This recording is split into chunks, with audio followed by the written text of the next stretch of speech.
तो आज अभी स्टार्ट करने वाले हैं उत्तराखंड के राज्य में जो स्वतंत्रता आंदोलन के टाइम पर उत्तराखंड राज्य की भूमिका रही थी। ठीक है, तो स्वतंत्रता आंदोलन राज्य में, पहले मैं यहाँ पर लिख देता हूँ जरा सा हेडिंग इसकी।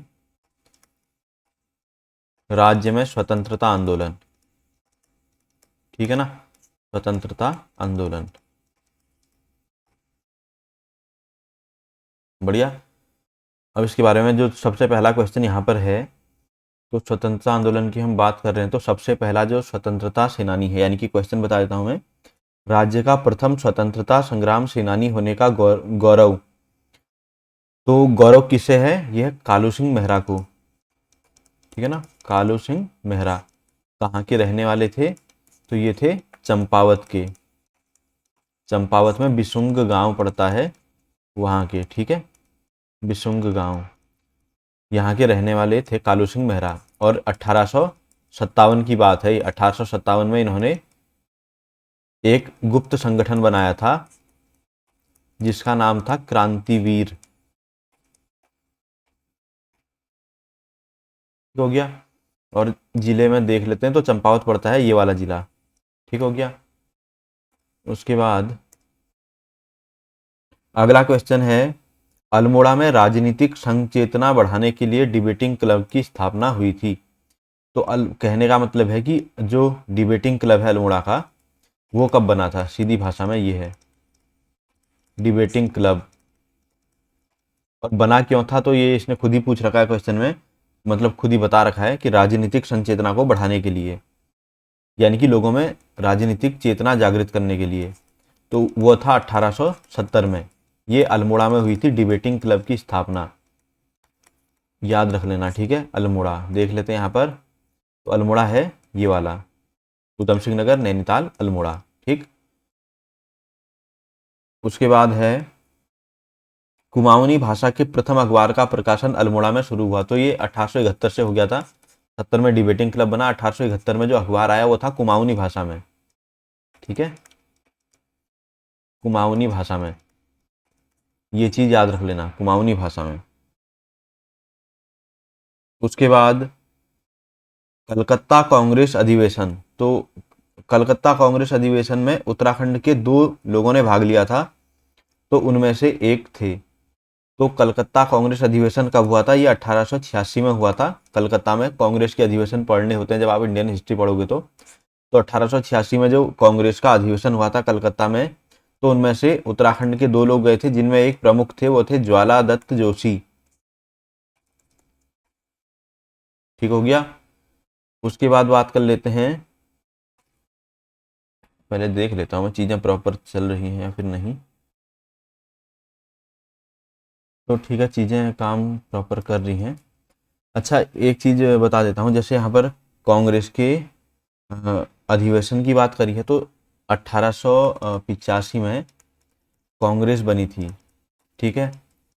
वैसे 1884 में ही बन गई थी, उस समय इसका नाम भारतीय राष्ट्रीय संघ था, भारतीय राष्ट्रीय संघ, ठीक है। लेकिन बाद में फिर जब 85 में मतलब पहला अधिवेशन हुआ कांग्रेस का, जो हुआ था बम्बई में, और जिसकी अध्यक्षता की थी व्योमकेश व्योमकेश चंद्र बनर्जी, ठीक है, व्योमकेश चंद्र बनर्जी ने जिसकी अध्यक्षता की थी पहले वाले में, उस समय दादा भाई नौरोजी ने जो है सुझाव दिया, दादा भाई नौरोजी नाम सुनाई होगा आपने, उन्होंने सुझाव दिया कि इसका जो नाम है वो भारतीय राष्ट्रीय संघ से बदल के भारतीय राष्ट्रीय कांग्रेस कर दिया जाए। और वैसे इसकी जो स्थापना थी ये A.O. ह्यूम ने की थी, ठीक है, जो कि स्कॉटिश बंदा था, यानी कि स्कॉटलैंड का था, स्कॉटलैंड, अंग्रेज था कुल मिला के, क्योंकि तुम्हें पता ही होगा स्कॉटलैंड हो गया और इंग्लैंड हो गया, सभी ब्रिटेन के अंदर में आते हैं। तो हमारे यहाँ पर ब्रिटेन ने की थी ना, ब्रिटेन ने हुकूमत की थी, कोई ऐसा तो है नहीं कि केवल इंग्लैंड ने की थी। उसके बाद इंग्लैंड, ब्रिटेन, ये सब क्या है, इनके बारे में कभी फिर बता दूंगा, क्योंकि बहुत बेसिक सी चीज़ें हैं, तो पता होनी ही चाहिए। पहला अधिवेशन तो हुआ था बंबई में, दूसरा अधिवेशन हुआ था कोलकाता में, और ये हुआ था 1886। देखो लगभग हर साल होते ही रहे हैं। और इसकी जो अध्यक्षता थी इसकी की थी फिर दादा भाई नौरोजी ने, दादा भाई नौरोजी, ठीक है। और तीसरा फिर मद्रास में हुआ था, और इसकी जो ये 87 में हुआ था। हर साल में मतलब होते जा रहे हैं, इनको याद कर लेना। फिर अगला वाला इलाहाबाद में होता है, ठीक है। इसमें फर्स्ट मुस्लिम थे जिन्हें अध्यक्षता की थी, फर्स्ट मुस्लिम अध्यक्ष, ठीक हो गया। तो ये अभी फिर बात करेंगे। उत्तराखंड के जो थे वो ज्वालादत्त जोशी ने भाग लिया था कांग्रेस के अधिवेशन में, कलकत्ता वाले में, ठीक है। उसके बाद है फिर हैप्पी क्लब की स्थापना हुई 1903 में। तो हैप्पी क्लब की स्थापना किसने करी? तो ये करी पंडित गोविंद बल्लभ पंत ने, गोविंद बल्लभ पंत। और कहाँ पर करी? ये इन्होंने करी अल्मोड़ा में, ठीक है ना। हैप्पी क्लब, हैप्पी क्लब, ठीक है, ये हो गया।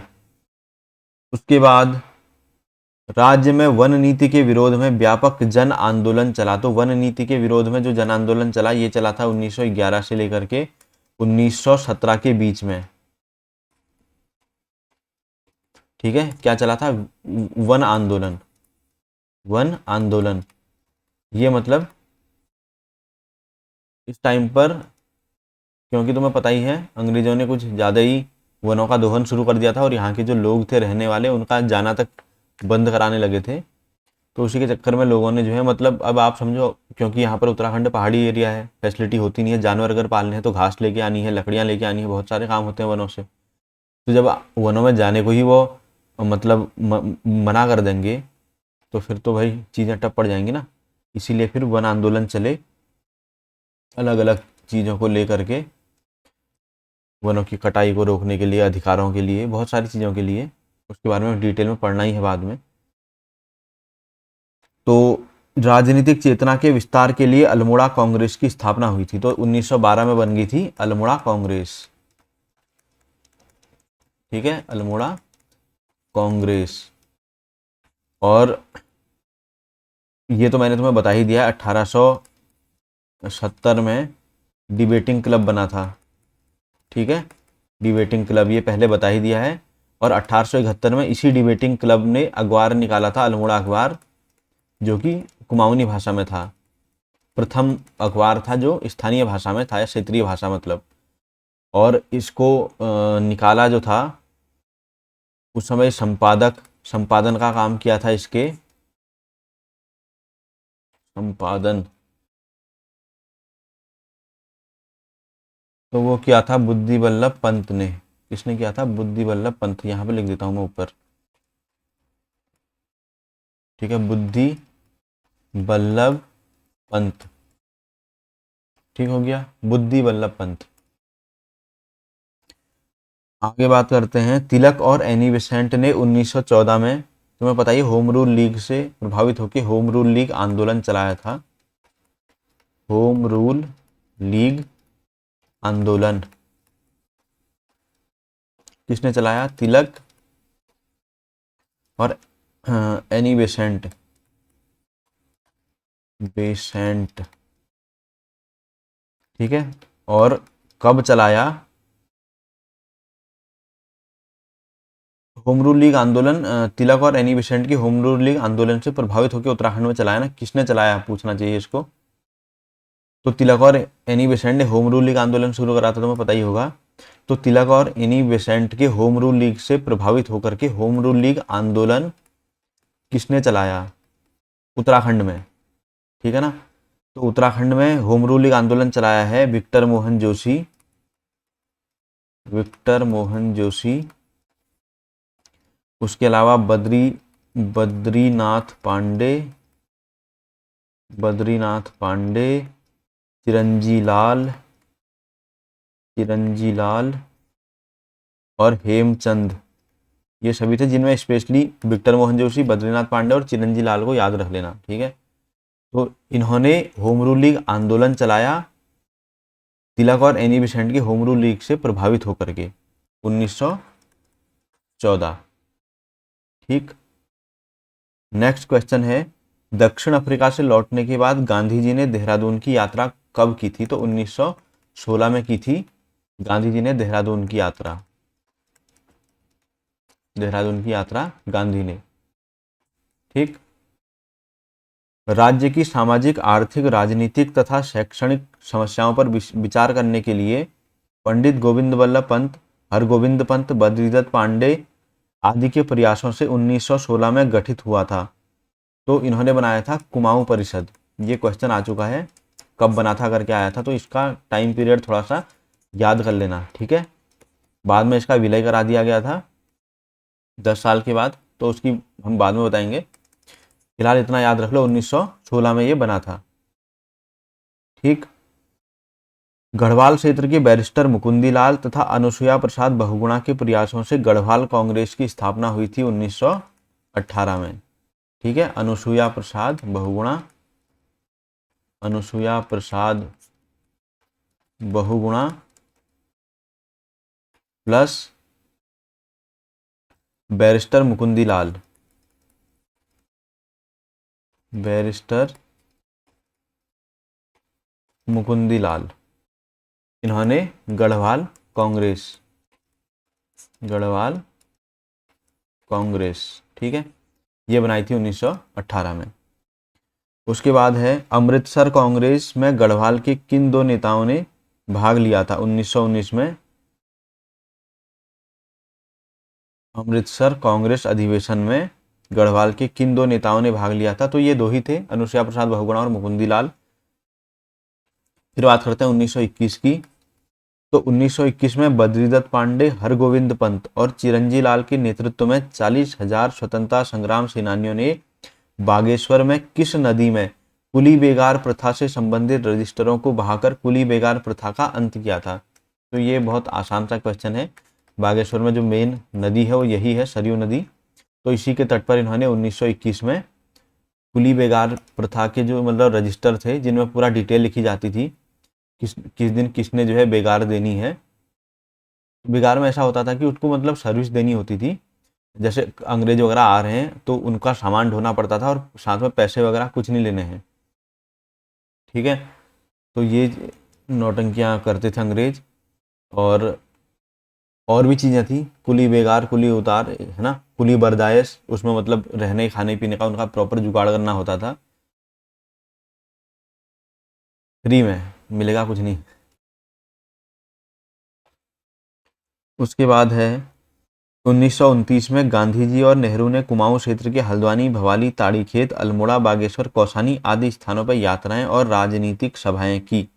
तो ये 13 जून से लेकर के 4 जुलाई तक, 4 जुलाई तक, 13 जून से 4 जुलाई तक गांधी जी ने हल्द्वानी, देखो नाम लिख लो एक बार, क्योंकि कहाँ कहाँ गांधी गए थे ये पूछा भी जा सकता है ना। भवाली, ताड़ीखेत,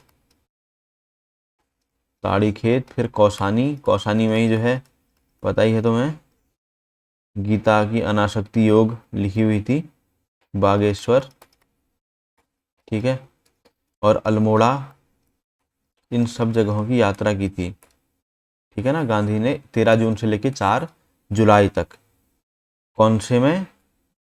1929, 13 जून से 4 जुलाई 1929 में इतनी जगहों की यात्राएं करी थी। फिर गढ़वाल में भी गए थे। तो 1929 में ही जो है वो गांधी जी ने गढ़वाल क्षेत्र की यात्रा की थी। तो गढ़वाल क्षेत्र की थी 16 से लेकर 24 अक्टूबर तक।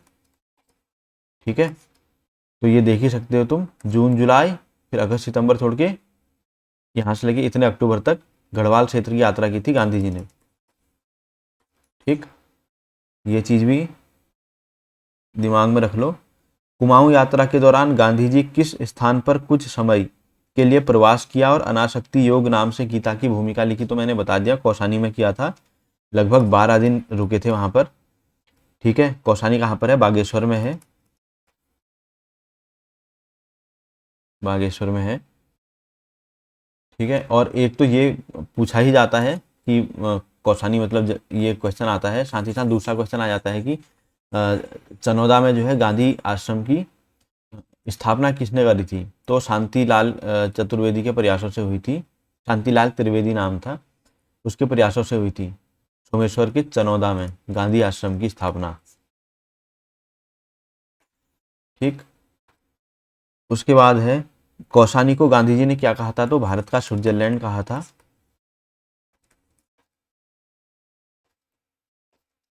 ठीक। 1930 में गांधी जी के 78 नमक सत्याग्रहियों में उत्तराखंड से 3 व्यक्ति थे। तो ये चीज जरा देख लेना, ये बहुत इंपॉर्टेंट चीज है।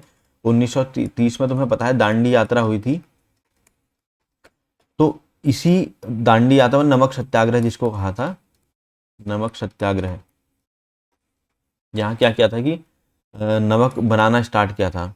दांडी तक की यात्रा करी थी और वहां पर नमक बनाया था इन्होंने। तो 1930 में दांडी यात्रा करी थी, उसी को नमक सत्याग्रह के नाम से भी जानते हैं। और यहाँ पर उत्तराखंड से 3 व्यक्ति थे। तो कहाँ पर लिखूं इसे अब? तो उत्तराखंड से थे 3 लोग, और उन 3 लोगों के नाम हैं ज्योतिराम कांडपाल, कांडपाल। ठीक है, दूसरे का यहाँ ऊपर लिख देता हूँ,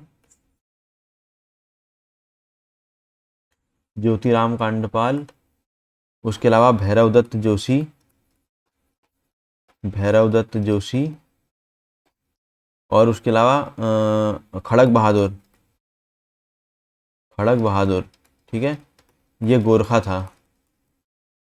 तो गोरखा वीर भी लिखा रहता है इसके नाम के आगे, कहीं पे लिखा होगा ना गोरखा वीर खड़ग बहादुर, इस तरीके से। तो ये 3 लोग थे, ज्योतिराम कांडपाल, भैरवदत्त जोशी और खड़ग बहादुर। इन्होंने दांडी यात्रा में भाग लिया था गांधी के। ठीक है। उसके अलावा अप्रैल 1930 में, 1930 अप्रैल 1930 में चंद्र सिंह गढ़वाली के नेतृत्व में 2/19 राइफल, ये याद रखना, 2/19 गढ़वाल राइफल, 2/19 गढ़वाल राइफल। उसके सैनिकों ने जो निहत्थे अफगानिस्तान के अफगान सैनिक, उन पर गोली चलाने से मना कर दिया था। किसके नेतृत्व में किया था? तो वीर चंद्र सिंह गढ़वाली के किया था। ठीक हो गया, वीर चंद्र सिंह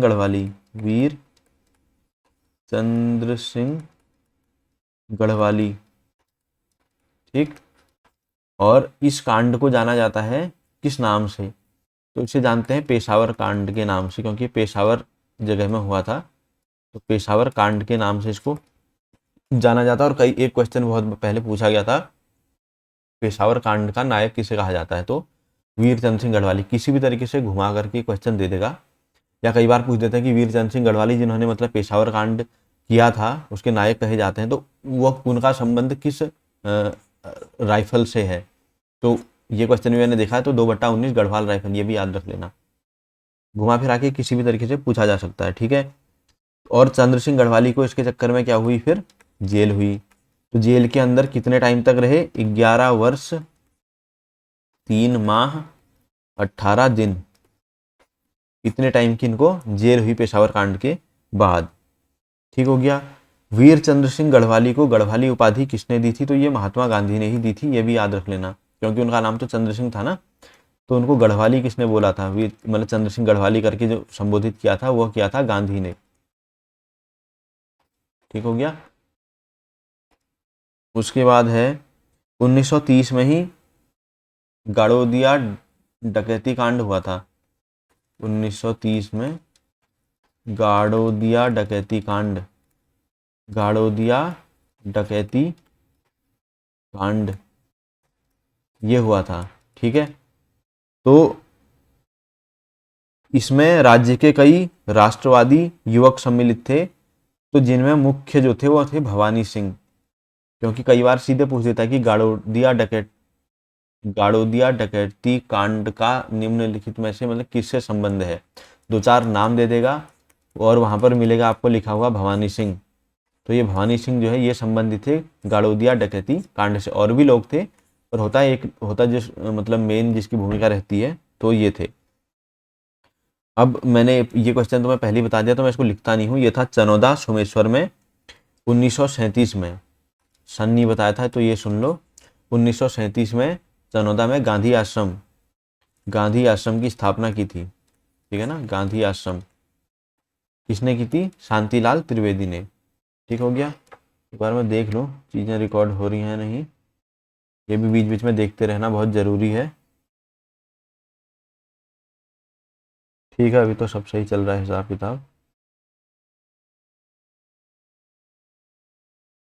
उसके बाद है स्वतंत्रता आंदोलन के दौरान खुमाड़ नामक जगह पे अंग्रेजों की गोलियों से गंगाराम और खीमादेव, मैं जरा सही से इसको लिखता हूँ, एक मिनट वेट करो। गंगाराम और खीमादेव, ठीक है, खीमादेव, ये थे दो भाई, दोनों मतलब भाई थे आपस में, ठीक है नहीं। प्लस एक बंदा और था जिसका नाम था चूड़ामणि। ये दो भाई थे गंगाराम और खीमादेव, साथ में एक बंदा और था चूड़ामणि। ये जो है शहीद हो गए थे, ठीक है। और कब हुए थे? 5 सितंबर 1942 को। कहाँ पर? जगह का नाम था खुमाड़, ठीक है, खुमाड़। और ये सल्ट कांग्रेस का मुख्यालय था,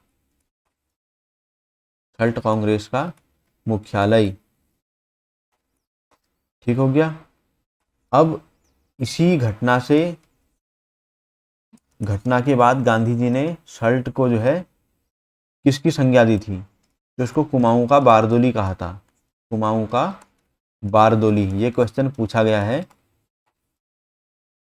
तो बिल्कुल दिमाग में रख लेना। कई बार ऐसा आ जाता है कि कुमाऊं का बारदोली किसे कहा जाता है, तो सल्ट को कहा जाता है, ठीक है। यहाँ पर स्वतंत्रता आंदोलन के दौरान 5 सितंबर 1942 को घटना हुई थी जिसमें दो भाई और साथ में एक ये बंदा, ये तीनों जो है शहीद हो गए थे अंग्रेजों की गोलियों से। खुमाड़ या सल्ट क्षेत्र में प्रत्येक वर्ष शहीद दिवस मनाया जाता है, तो यही 5 सितंबर को शहीद दिवस मनाते हैं, ठीक है। शहीद दिवस कहाँ पर? खुमाड़ में, क्योंकि अंग्रेजों ने गोलियों से इन तीन लोगों को मार दिया था, तो खुमाड़ यानी कि सल्ट, ठीक है। उसके बाद है नमक सत्याग्रह के दौरान अल्मोड़ा नगरपालिका भवन पर किसके नेतृत्व में तिरंगा फहराया गया था? तो ये क्वेश्चन आ चुका है, बिश्नी देवी शाह, बिश्नी देवी शाह के नेतृत्व में तिरंगा फहराया गया था। कहाँ पर?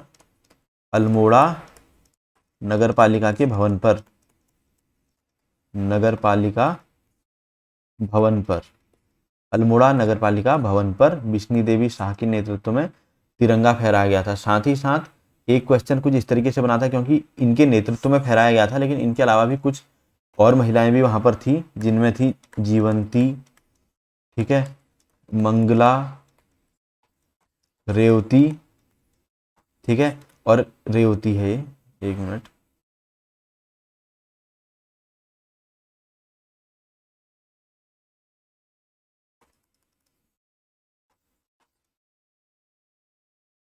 रेवती और इन मतलब बिश्नी देवी शाह, बिश्नी देवी, ठीक है। तो ये चार थे मेन, और बिश्नी देवी के नेतृत्व में इन महिलाओं ने जो है फहराया। 1932 में राज्य के किस महिला आंदोलनकारी को जिंदा या मुर्दा पकड़ने का आदेश जारी हुआ था? ठीक है, एक चीज शायद मैंने नहीं लिखी है, मैं उससे तुम्हें और बता देता हूँ। हाँ, तो यहाँ पर एक महिला और थी, कुंती वर्मा, ठीक है ना, ये हो गया। कुंती वर्मा, जीवंती, मंगला, रेवती, बिश्नी देवी। कुछ इस तरीके से क्वेश्चन पूछा गया था कि मतलब 4 ऑप्शन दिए थे नीचे, इनमें से किसका संबंध जो है इस नगरपालिका में झंडा फहराने से नहीं है। तो वहां पर एक कोई और नाम भी दिया हुआ था, बाकी इनमें से नाम थे 3, कुंती वर्मा, जीवंती, बिश्नी देवी, ये सब। तो वो जो एक नाम दिया हुआ था वही नाम, क्योंकि वो यहाँ पर नहीं है, तो वही वाला नाम जो है था ऑप्शन उसका। उसके अलावा 1932 में राज्य के किस महिला आंदोलनकारी को जिंदा या मुर्दा पकड़ने का आदेश जारी हुआ था? 1932 में आदेश निकला था कि इसको जिंदा या मुर्दा पकड़ो। किसको पकड़ो? जिंदा या मुर्दा पकड़ो। किसको पकड़ो? कुंती वर्मा को। तो कुंती वर्मा तुमने भी देख ही लिया है, इसलिए मुझे लगा कि मैंने शायद बताया नहीं, तो मैंने दोबारा बता दिया वहाँ पर कि वो भी शामिल थी झंडा फहराने में। ठीक है। उसके बाद है 1941 को गांधी जी ने अपनी ब्रिटिश शिष्या, जिनका नाम था सरला बहन, मतलब ये तो इंडियन नाम हो गया, वैसे इसको हाइलामन कहते हैं। ठीक है। कई बार ऐसा भी पूछा गया है कि मतलब ये सरला बहन का जो है नाम क्या था ओरिजिनल, तो इसका नाम था हाइलामन। तो ये 1941 में गांधी जी ने इसको भेजा कहाँ पर? कौसानी में। कौसानी, और वहाँ पर इसने जो है लक्ष्मी आश्रम की स्थापना की। तो क्वेश्चन कुछ इस तरीके से यहाँ पर पूछा गया है कि 1941 में गांधी जी ने अपनी ब्रिटिश शिष्या सरला बहन को कौसानी भेजा, जहां पहुंचकर उन्होंने क्या स्थापित किया? तो उन्होंने लक्ष्मी आश्रम की स्थापना की।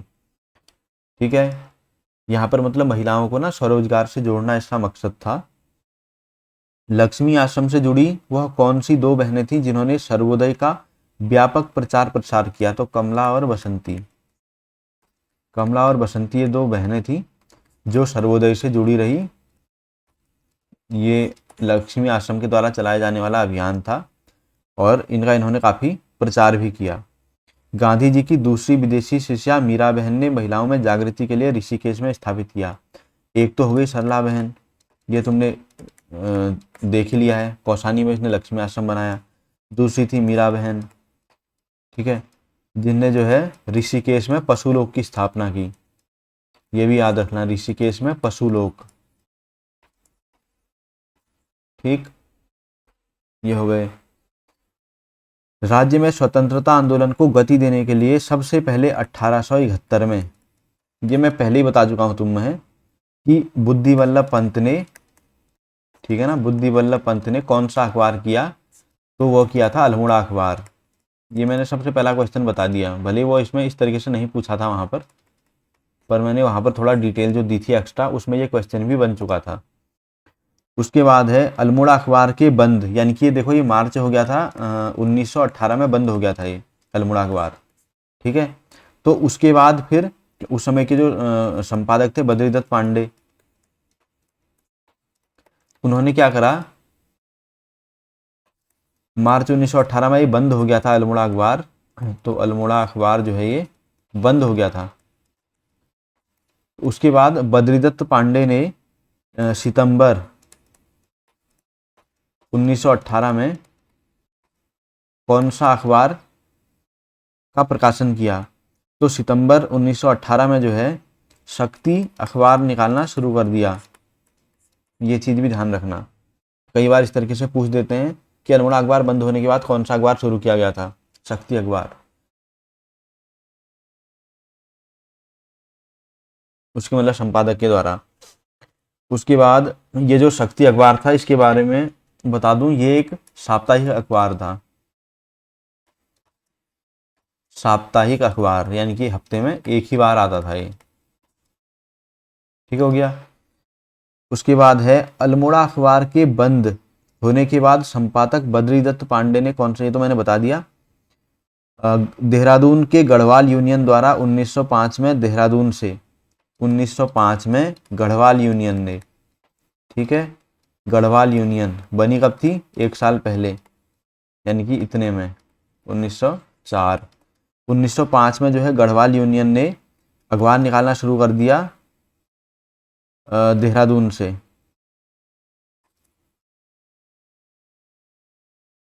देहरादून से, तो उस अखबार का नाम क्या था? वो था गढ़वाली मासिक पत्र।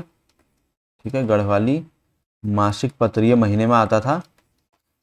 और इसका जो संपादन है, संपादन का इसका काम किया था गिरिजादत्त नैथानी, नाम सुना होगा, गिरिजादत्त नैथानी। ठीक हो गया। 1904 में बना गढ़वाल यूनियन, 1905 में गढ़वाल यूनियन ने गढ़वाली मासिक पत्र निकालना शुरू किया जो देहरादून से निकलता था, और उसके जो संपादक थे वो थे गिरिजादत्त नैथानी। उसके बाद आगे बात कर लेते हैं भक्त दर्शन और भैरव दत्त के संपादकत्व में। भक्त दर्शन, इसकी रचनाएं भी आप पढ़ते हो, अब तो कोर्स में थोड़ा सा चेंज हो चुका था। वरना पहले तो ये सभी एक एक याद करने भी पड़ते थे। यूके ट्रिपल सी में तो अभी भी ऐसे ही रहेगा। तो भक्त दर्शन और भैरव दत्त, भैरव दत्त इन दोनों ने संपादन का कार्य किया था 1939 में कर्मभूमि का। ठीक है, कर्मभूमि, और ये निकलती थी लैंसडाउन से। लैंसडाउन कहाँ है? पौड़ी में है। पौड़ी को मैप में दिखा देता हूं मैं। तो ये हो गया पौड़ी। ठीक, उसके बाद बात कर लेते हैं 1941 में देहरादून से। देखो ये यहाँ पर मैं इसलिए, तुम्हें ऐसा लग रहा होगा कि बीच बीच में कुछ भी पूछ दे रहा हूँ, ये एक्चुअली में वही सारे क्वेश्चन हैं जो परीक्षा वाणी के हैं। जब अखबार और जो पत्रिकाएं हैं इनके बारे में जब हम पढ़ेंगे तो वहाँ पर फिर पूरा डिटेल में पढ़ेंगे, एक एक साल के हिसाब से कि 1940 में कौन सा निकला, कब तक चला, संपादन किसने किया, बंद कब हुआ, इस टाइप की चीज़ें ना। पर यहाँ पर अभी रैंडम क्वेश्चन पूछे हुए इसने, तो उसी तरीके से मुझे भी बताने पड़ रहे हैं। ज़्यादा डिटेल में जाऊँगा तो फिर वीडियो जो है बहुत लंबी खिंच जाएगी। तो यहाँ पर मैं इसी क्विक रिवीजन के हिसाब से पढ़ा रहा हूँ। 1941 में देहरादून से क्या प्रकाशन शुरू हुआ था? तो युगवाणी का। ये जो कुछ खतरनाक से पत्र पत्रिकाएं रहती हैं ना, जिनका मतलब बार बार क्वेश्चन जिन पर बनता है, तो ये जरूरी है बताने। कुली बेगार का अंत हुआ था, पता ही है तुम्हें, अभी थोड़ी देर पहले मैंने बताया 13-14 जनवरी के अराउंड 1921 में उत्तरायणी के टाइम पर हुआ था। तो तुम्हें बताइए उत्तरायणी 14 जनवरी को मोस्टली लगती है। ठीक है, सरयू में बहा दिए थे रजिस्टर। टिहरी राज्य आंदोलन की मांग की थी।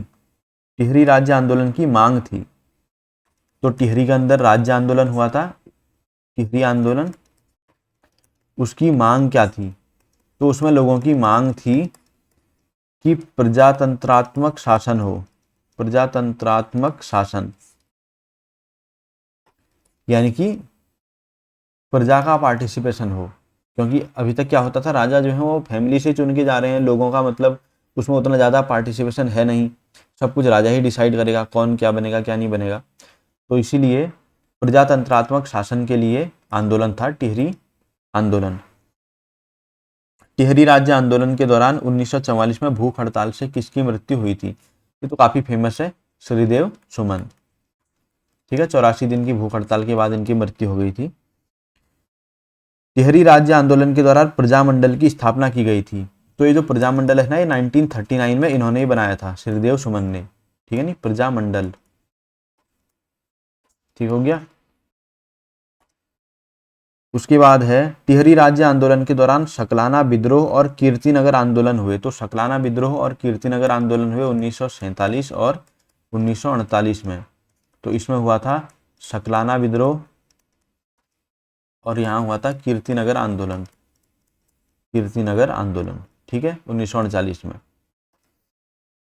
उसके बाद है टिहरी का भारत में विलय हुआ। तो ये 1 अगस्त 1949, ये सभी को पता है। उसके बाद है डोला पालकी आंदोलन संबंधित था। तो डोला पालकी आंदोलन था शिल्पकारों से संबंधित। ठीक है, शिल्पकारों से संबंधित था। और इसमें जो मेन चीज़ थी, क्योंकि पहले से क्या होता था ना, जो शिल्पकार समुदाय के लोग होते थे उनको मतलब डोला वगैरह में बैठने नहीं दिया जाता था, डोला या पालकी में जो है बैठने नहीं देते थे इनको। तो उसी से रिलेटेड था ये, हक दिलाने के रिलेटेड। उसके बाद है 1911 में दलितों के लिए शिल्पकार शब्द का सर्वप्रथम प्रयोग किया था। तो ये हरिप्रसाद टमटा ने किया था, ये भी याद रखना। हरिप्रसाद टमटा, हरिप्रसाद टमटा। ठीक है, इनने जो है दलितों के लिए शिल्पकार शब्द यूज किया था। ठीक है नी। और गांधी जी ने हरिजन बोला था, तुम्हें पता ही होगा ये भी। अल्मोड़ा में मुंशी हरिप्रसाद टमटा के संरक्षण में दलित उत्थान को समर्पित समता नामक पत्र की शुरुआत हुई। ठीक है, 1934 में पत्र छापा गया जिसका नाम था समता। और किसके अंडर में, किसके संरक्षण में? तो ये हरिप्रसाद टमटा, हरिप्रसाद टमटा ठीक है। जून 1934 में ललिता प्रसाद टमटा के द्वारा इस समता पत्र की शुरुआत हुई थी। ठीक है, हरिप्रसाद टमटा के संरक्षण में कौन सी टमटा? ललिता प्रसाद टमटा, ललिता प्रसाद टमटा। ठीक है। समता जो पत्रिका है ये 1934 में छापी गई, ललिता प्रसाद टमटा के द्वारा छापी गई और हरिप्रसाद टमटा के संरक्षण में छापी गई। ठीक हो गया। लेकिन 1935 से 15 वर्षों तक इसका संपादन मुंशी हरिप्रसाद की भांजी ने किया। तो जिस भांजी 1935 से लेके 15 सालों तक, अगले 15 सालों तक हिसाब लगा लो, तो तब तक इसको जो है उनकी भांजी ने इसको संपादित किया था। और उसका नाम क्या था? तो उसका नाम था लक्ष्मी देवी टमटा, लक्ष्मी देवी टमटा। ठीक है, ये हो गया।